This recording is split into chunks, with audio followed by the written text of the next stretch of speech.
Working on the dash design, and we have a couple holes that we need to fill. There. So here's the lineup we're looking at. Fuel gauge on the very right, cover that hole. Switch cluster will cover that hole.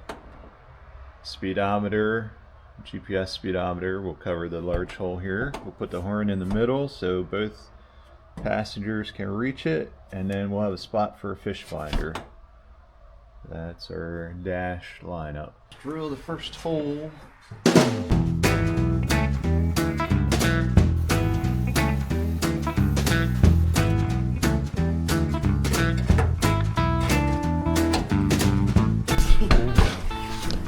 Fuel gauge. We're running on empty. Next up is my switch cluster.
Up underneath here I have the battery box in its spot. This strap is going to hold that down. Kind of hard to film that area though. And then I'm working on, this is the battery that goes in the box, cables up to the battery switch, and a couple bus bars. These will have these protective covers on them then. And then from that bar, going to be coming to leads that go to my engine. This PVC board here that I'm working on is going to mount up underneath behind the dash. There's a couple straps in front of the foam, so up in front of that. This is the battery I'm going to be running. It was about 130 bucks. It's a 100 amp hour battery.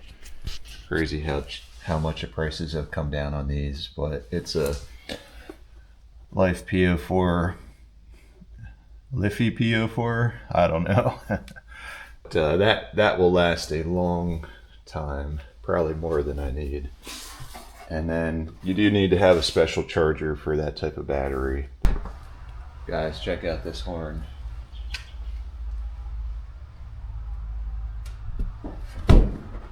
That came with the boot, so we're gonna hook that up. All right, I'm going to be working on running some wiring. So all the wiring from the back of the boat, I have the transducer for the fish finder. I have to run the bilge wires up. I'm gonna run a line from the front back for a light post. And then I have to run a wire from the fuel tank over to the fuel gauge. So I think that's all the wires I need in the back. I'm going to try to get them all run. I'm going to use my leftover bilge pump tube as a wire chase to go from the front section here back through this wall. Pass all my wires through that.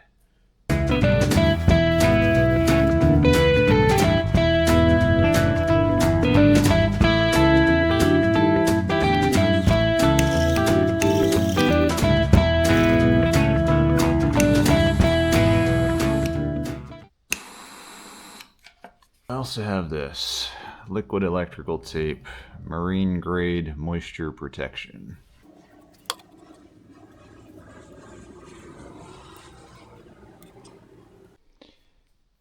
transducer cable, what to do.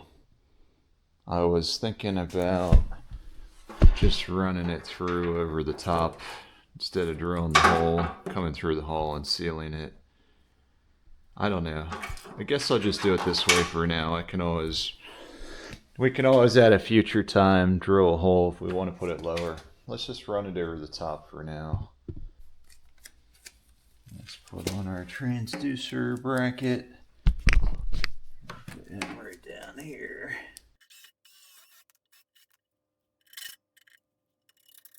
Don't do what I did when you mount your transducer. Make sure you run the wire through the loop before you screw it on. You won't be able to fit your cable in through that.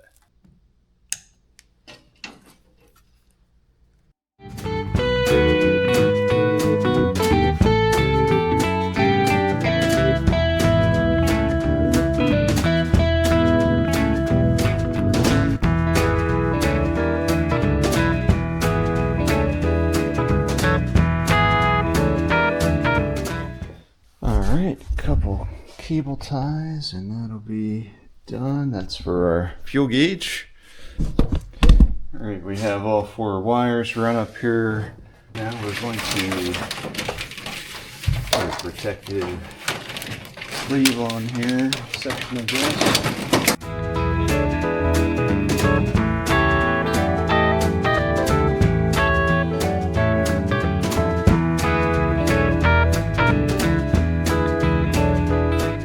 Next, we're going to run the large wires from our bus bars back to, I'm going to put 2 terminals in the back that can be used as a jump point.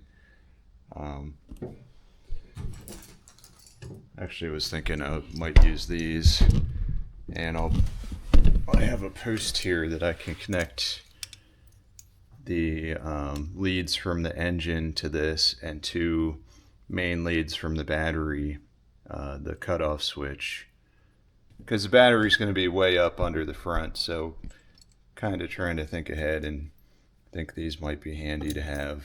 I just got to find a place to mount them. So 10 feet of 2 gauge wire that I'm going to run back there, so that should be more than big enough. I think I overkilled it a little bit.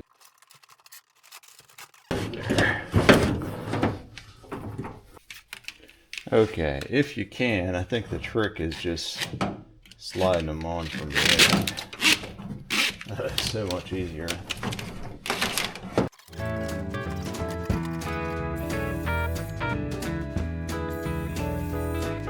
Do something like that. Positive, negative, and I'm going to make a little cutout for the jet ski display and mount right there.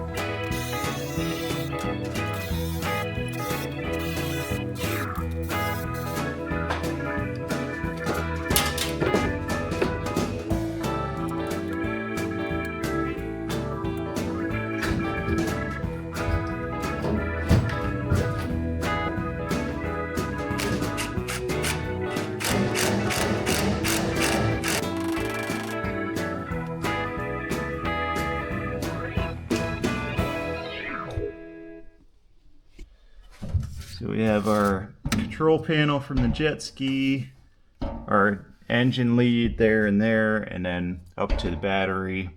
Typical jet ski fashion has this on the handlebars. Start button, stop button, the clip that has a leash. So I'm going to see if maybe I can take this switch apart and make something that's a little bit nicer that mounts on the wall somewhere in this area.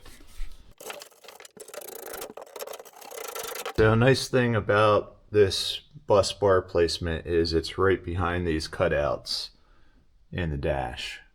So I'll be able to see what I'm doing without standing on my head to get up in there.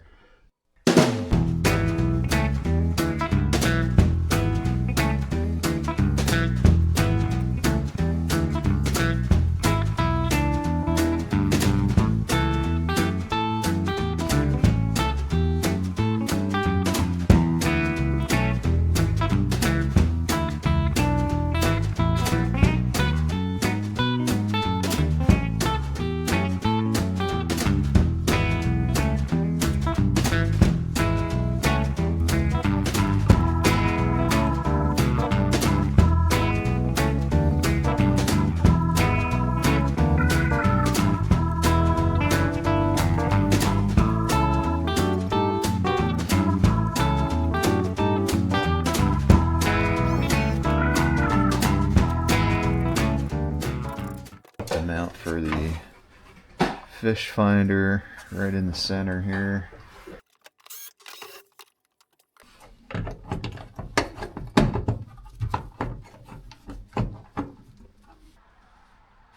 Let's turn on.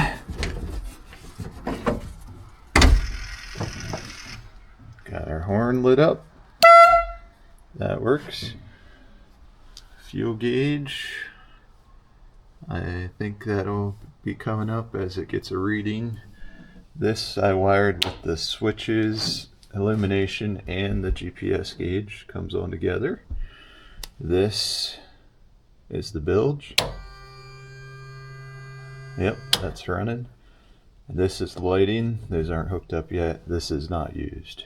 We got our labels. Let's put Bigfoot right there. Electrical is pretty much installed, just waiting for some lights to put on. There's a couple things we have to do to get ready to run it on the water. We have to check the injection, make sure it's dripping properly into each cylinder.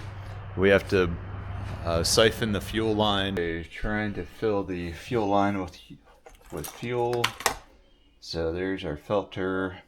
I'm going to try to put a little hand vacuum pump on it.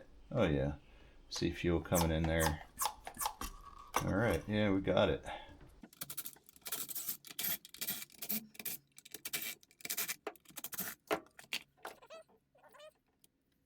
We want to turn the engine, plugs are off, and oil should start dripping out of there.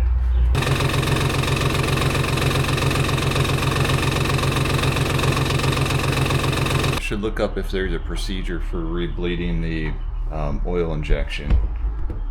I tried starting that for probably at least a minute and a half, I'd say.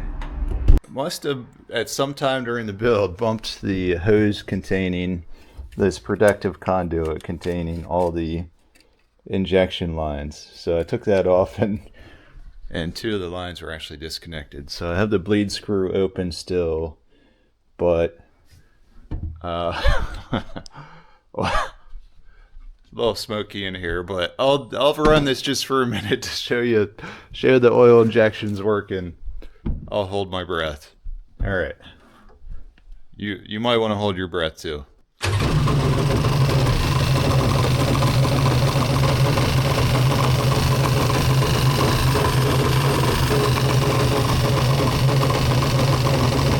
Excellent. We have oil injection working on all three cylinders now.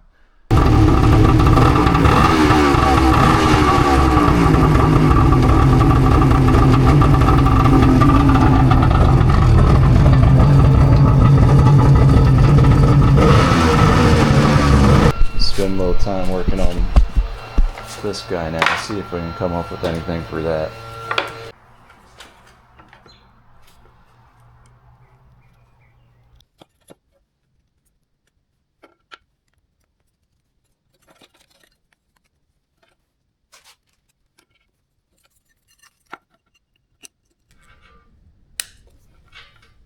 There's some pretty spring colors going on. Magnolia tree. This is a plum cut. Peach tree blossoms. This is a weeping redbud tree.